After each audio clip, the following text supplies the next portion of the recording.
My husband died in January. I was 61 years old. For about 3 weeks after the funeral, there was food on my porch nearly every afternoon. It felt like an endless supply of kindness.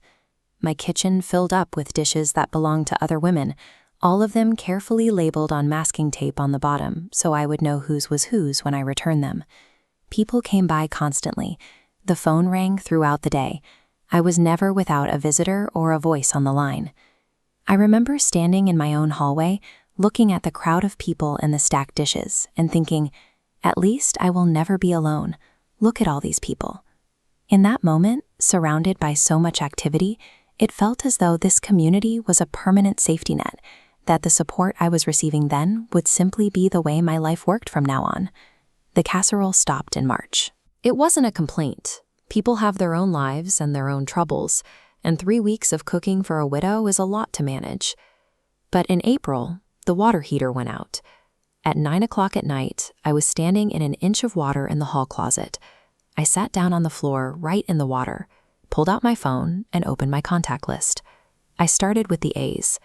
I went through the names one at a time, looking for anyone I could call for help. I scrolled through the middle of the alphabet, passing name after right to dial at 9 o'clock at night. Not one. I knew 90 people in that congregation. I had taught half their children. But knowing 90 people didn't mean I had the right to intrude on their Tuesday night. I was part of the group, but I had no advocate.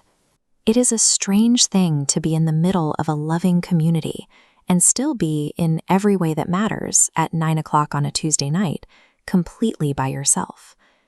By Sunday morning, the isolation of Tuesday night was replaced by the familiar routine of the church building. Every Sunday, somebody would ask how I was holding up.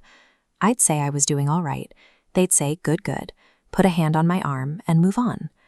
I started counting. In 3 years, not one person waited long enough for a second sentence. I was in my seat before the first song every week. I was right there, visible to everyone. I want somebody to explain to me how a woman can be in a room with 90 people who love her, and yet no one hears what she is actually saying. That spring, I started reading the Old Testament at my kitchen table, mostly because I couldn't sleep.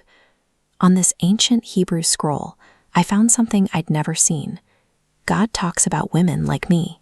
He protects the widow, the almanah, the fatherless, and the sojourner. Modern support depends on memory, but in this intricate handwritten script, care was mandatory, built into the harvest. I sat at that table and realized that thousands of years ago, someone wrote this down. God had noticed exactly where I was sitting. My neighbors might not have waited for that second sentence, but the Creator of the universe did. He saw the need, and He wrote it into the law of His people.